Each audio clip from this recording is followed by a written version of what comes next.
Kathy's presentation was superb. She told you what happens in Barnstable. 4 units, 7 units. There's not going to be 10,000 units in Yarmouth. We need to get over ourselves every once in a while and try to help solve an issue in one approach. Thank you.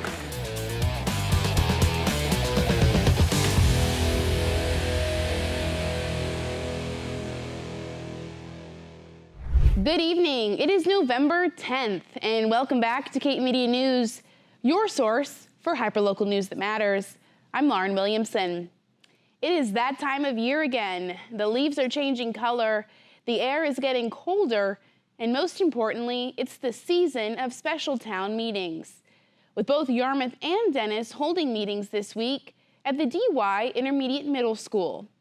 On Tuesday, Yarmouth presented 20 articles for residents to vote on. Most of the articles passed without little fanfare. But Article 19, a proposition to change accessory dwelling unit bylaws, sparked a lengthy discussion. I'm sorry, but having been someone who wanted to rebuild the cottage on their home, on their property to put a new house in, I needed to make sure I had over a half acre to build that. I then drive through the streets in my neighborhood, which are, the majority of them are probably 10,000 square foot lots.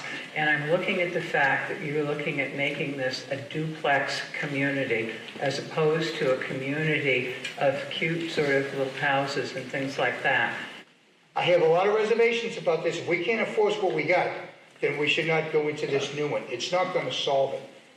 I have come from the philosophy that government doesn't solve the problems. Government creates them. Thank you. By the way, one of the things I love about town meeting, you can get up and say almost anything, and it doesn't have to be the truth.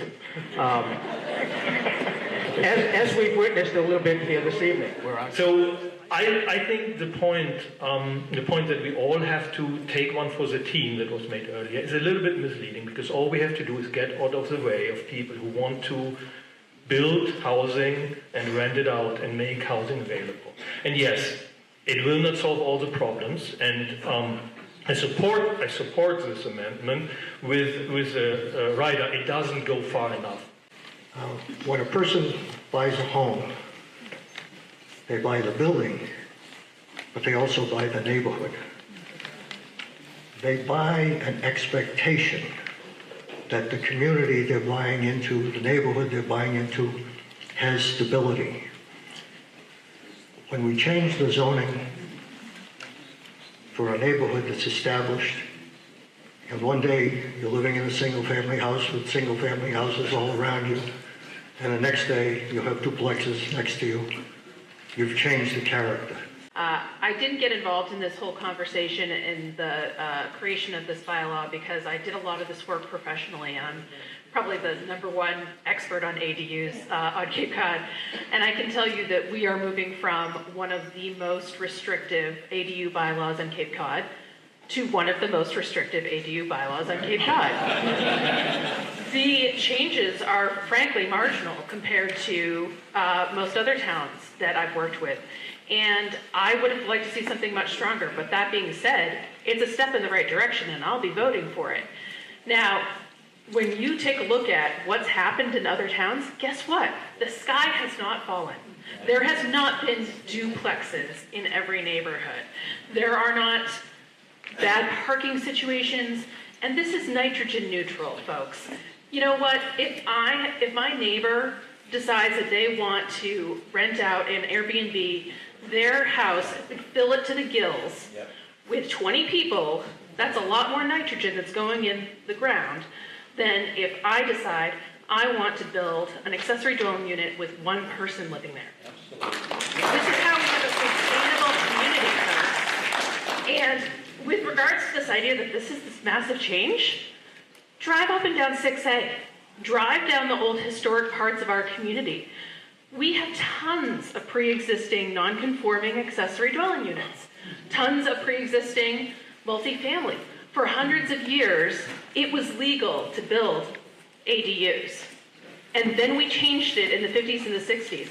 And I won't get into the history of why we changed it, but it's not pretty, folks. It's not pretty.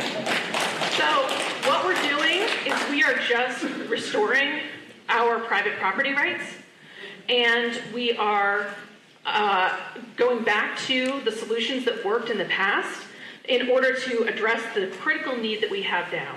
And one last thing, when we're talking about the people who need this, it's people like me. I'm your former chair of your finance committee. I'm a renter. Families making $200,000 a year are struggling to rent or buy in this town. Okay? This is not just a low-income problem. This is the middle class is getting forced out. My family has been here for 14 generations. Excuse me if I sound emotional as I say that. There's no way another 14 generations can afford to live here unless we stop with this NIMBY attitude. The last thing I'll say is this. Change happens no matter what. We don't get to bury our heads in the sand and say, well, if we don't change our bylaws, then everything can stay the same. No, we've seen with the advent of Airbnb, short-term rentals, and the changes of all of the people buying second homes and third homes and fourth homes here on the Cape, that our community is changing around us, and it's changing for the negative because we're losing the characters that make up our community. I ask you to vote yes. Thank you. Thank you. Enforcement and removal operations Boston arrested an unlawfully present Venezuelan fugitive residing at the emergency shelter at Joint Base Cape Cod. Orlando Gatopo Lopez, 38 years old, was convicted of homicide and wanted in Venezuela since 2006 for violating his sentencing conditions. After being arrested in July for illegally crossing the border into Texas, he did not disclose his conviction to authorities and failed to appear at ICE offices within the legal timeline given to him. Officials from the Executive Office of Health and Human Services said that this incident was an error on the part of the federal border officials. Massachusetts, being a sanctuary state, guarantees shelter in emergency situations. However, the Massachusetts Emergency Management Agency does not use federal immigration data to screen migrants entering emergency shelters. Enforcement and Removal Operations Field Director Todd Lyons stated that, quote, ERO Boston remains committed to identifying, apprehending, and seeking the removal of unlawfully present fugitives who pose a real threat to public safety. The hospitality of the people of the Commonwealth must never be taken advantage of by those who violate our immigration system and threaten the security of our residents. Gatopo Lopez will remain in ERO Boston custody until his removal from the United States has been processed. Create a Responsible Environment, or CARE, for the Cape and Islands teamed up with the Center for Coastal Studies and the Cape Cod Anti-Litter Coalition to host their 6th annual community summit in Harwich. Titled The Rising Tide of Pollution, the November 9th meeting focused on reducing single-use plastics in tourist industries on Cape. It featured a panel of local businesses sharing their experiences reducing plastic waste and presentations about resources available to help local businesses transition to eco-friendly practices. A representative from the Massachusetts Department of Environmental Protection was present to discuss subsidies available to help businesses switch to sustainable practices. CARE for the Cape and Islands, founded in 2012, is a nonprofit dedicated to empowering residents and visitors to preserve and protect the environment, cultural and historical treasures of Cape Cod, Martha's Vineyard, and Nantucket. If you'd like to attend their next summit or find out some more information or even ways to get involved, please visit careforthecapeandislands.org. Coming up after the break, concerned citizens continue protesting. Stay tuned. Welcome back to Cape Media News. I'm Lauren Williamson. The Cape Cod Concerned Citizens Facebook group organized another protest last weekend at Patriot Square in Dennis. Take a look. We've been out in different areas of the Cape every weekend, and we're trying to raise awareness. It seems hard to believe, but there are still people that don't realize that this is happening. We're out here today because This week, there was just an illegal Venezuelan arrested on Joint Base Cape Cod. He was wanted for murder in Venezuela. And so hence, we want to bring this awareness to the community that these individuals are not vetted whatsoever, and they pose a complete public safety risk. And we just want everyone to be aware of that. This has nothing to do with race or ethnicity, anything. This has to do with legal versus illegal. And it isn't just this one murder that was recently found in our community. Just a couple of weeks ago, they found a child murderer in Plymouth, which is, of course, just over the bridge. And about 4 weeks ago, they found a murderer in Martha's Vineyard as well, all illegal aliens. And these are just the ones that we found out about. We're also skeptical about what news we're getting because the one that was found at Joint Base was apparently arrested last week, but it didn't even hit the news until yesterday or the day before. And it's just frightening for us that we don't know what's going on. We don't know who's being sent to us. We know they're not vetted. We hear a lot of incidents of tuberculosis being found in different communities. I think there were 10 cases in Brockton. We're hearing that it's popping up in Taunton and possibly over in Wareham. So it's just concerning to us because we're not confident that we're getting all of the information that people want. All 13 town council seats were voted on this week, resulting in 6 new councilors, 2 of which replaced incumbents, while 7 incumbents retained their seats.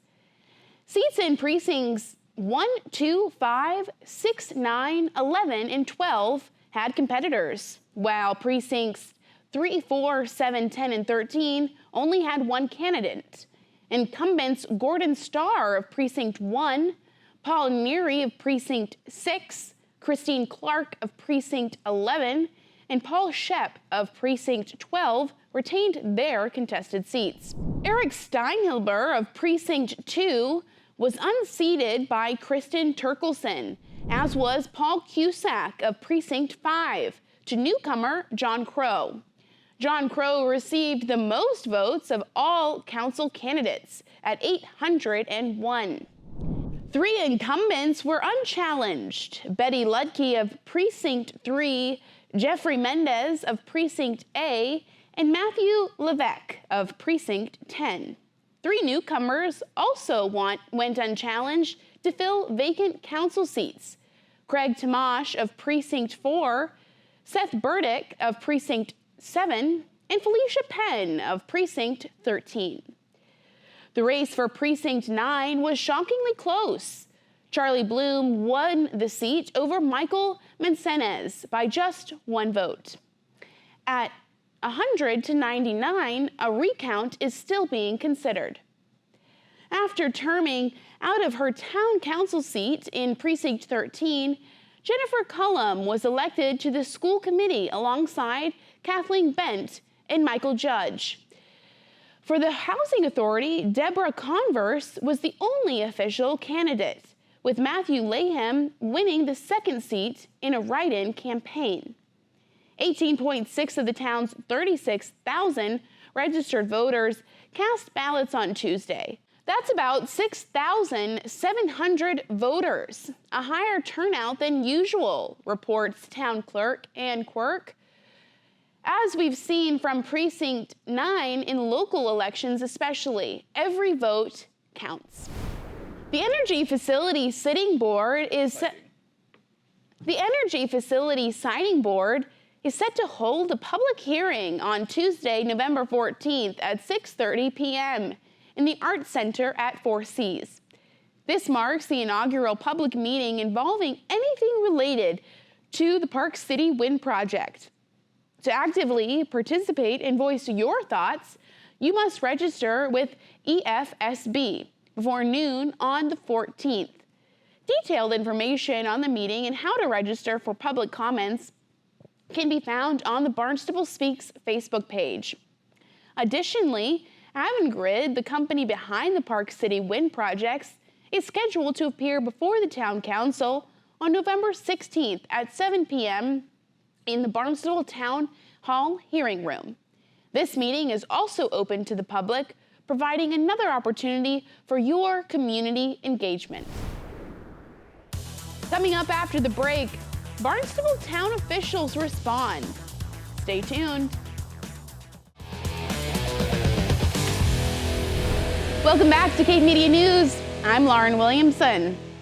On October 23rd, the town of Barnstable had a special meeting of the voters to field concerns about offshore wind projects. While the council considers the meeting as a success, many residents felt they did not receive an adequate response from their councilors. At the recent town council meeting, a few councilors shared their thoughts. Anybody who knows me knows I'm a straight shooter. I'm not going to sit there and bullshit you.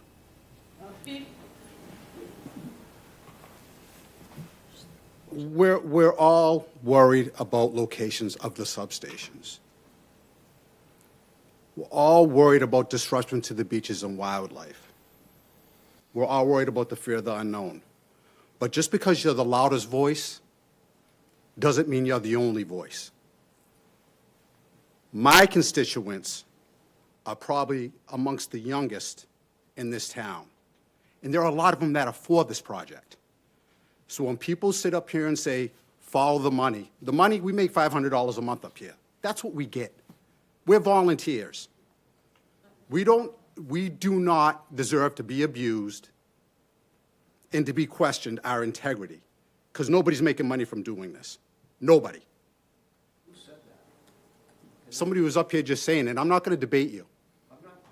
No, somebody said it, and so I'm not going to sit up here and debate you. Mr. Carroll, no, you don't call point of order, sir. This is council response. No, sir. No, please stop. My constituents, I wasn't going to run again. My constituents asked me to run again, okay? And it's up to us to make best decisions for the town, for our constituents. You know, the ones against this project aren't the only ones that have a voice in this. They're not. There are plenty of people in this town who are for this. And like I said, just because you're the loudest doesn't mean you're the only one. And I'm not advocating for this project. I have plenty of questions about it. But I can't make an informed decision until all the science is done and it's in front of me. I'm with that with everything I vote on, not just this project.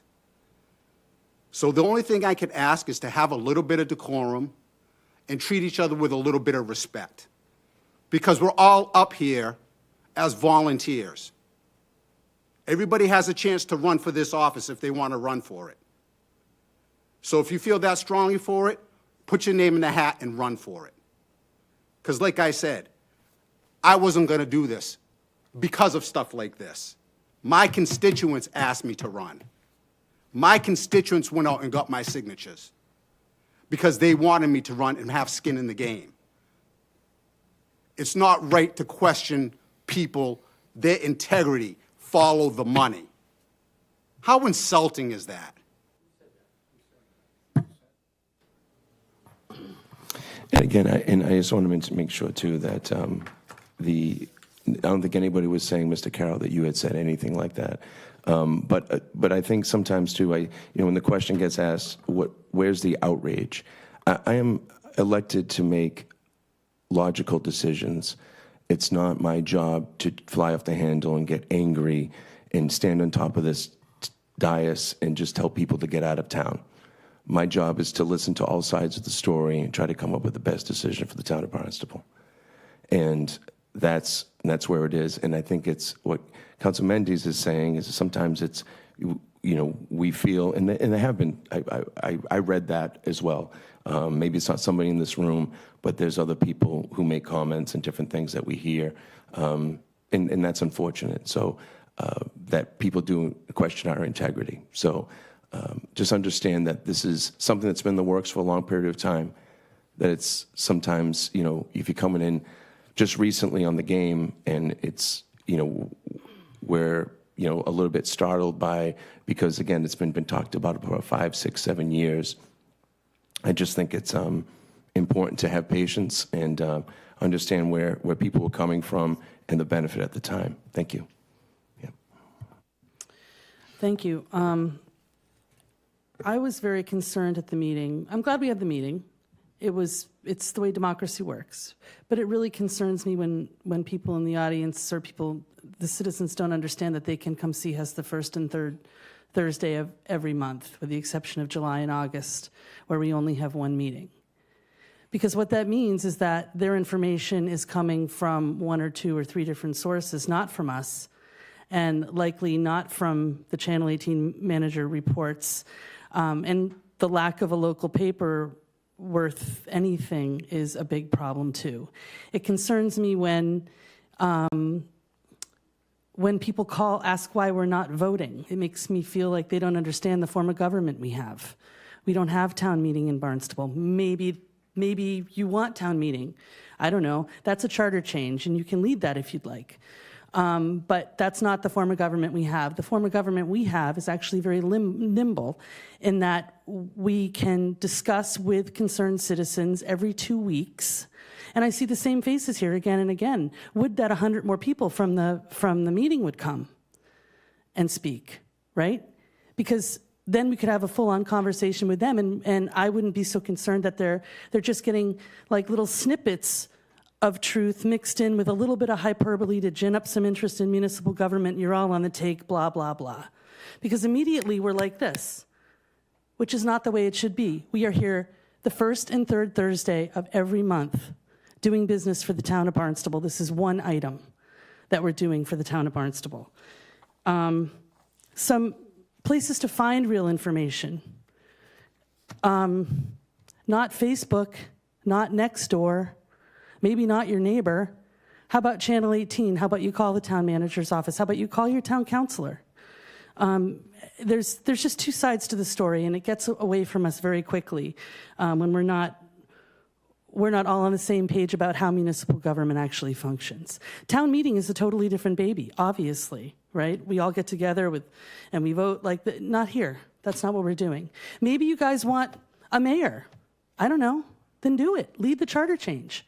But to Councillor Mendy's point, honestly, I mean, we're volunteers. The reason why no councillors said, oh, I know exactly what happened in that meeting is because we weren't present for that meeting. I'm a sommelier. Do you want me writing your host community agreement? I don't know, man. I wouldn't trust me with that. You know, there'd be champagne, but I mean, I just think that there's a real kind of lack of understanding about what our role is here. We are hands off, nose in. We are not hands on. That is not our form of government.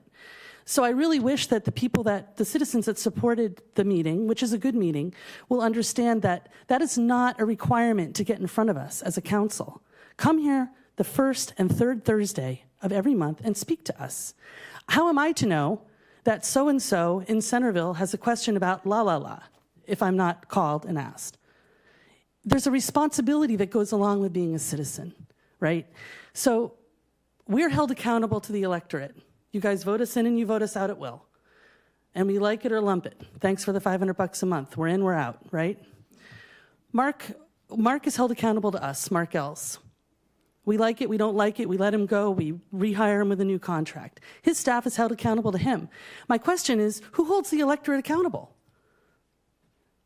I don't think this is the Founding Fathers' understanding of the way democracy should be, where uninformed people come and yell and say nasty things, phone calls, like, really? I mean, we are here volunteering our time. We all live in Barnstable. We are your neighbors. And yes, we're opinionated. And that's good. That's what got us elected. And again, to Councillor Mendy's point, if you want to take a shot at it, come on. You know, it was a long 12 years for me. But, you know, it really upsets me when people don't understand the processes of our government. And I'll tell you one thing, in the 12 years that I've been here, which is almost a quarter of my life, I'm a little older than that, but almost a quarter of my life I've been here, these are the finest people I've worked with. From planning to the town manager's office, and I loved Tom Lynch too. Ruth Weil, I mean, look at Karen Nober, Charlie McLaughlin. These people know where all the bodies are buried on all of these wind farms. The institutional knowledge in our executive branch is great. So I hope people know that when you do get elected, it's not the people who elected you that are going to get your policies pushed forward, right? It's not. It's your peers up here that are going to get your policies, which is probably why we're not tearing down the airport. So anyway, that's all I've got to say. Thank you. Thank you so much for joining us this evening. If you have a story that you would like to see us cover, send us an email at newstip@capemedia.org. Tune in every week for more hyperlocal news that matters on Channel 26, Apple TV, Roku, and Fire TV. Be sure to follow us on all of our social media, including Facebook, YouTube, and TikTok. For Cape Media News, I'm Lauren Williamson.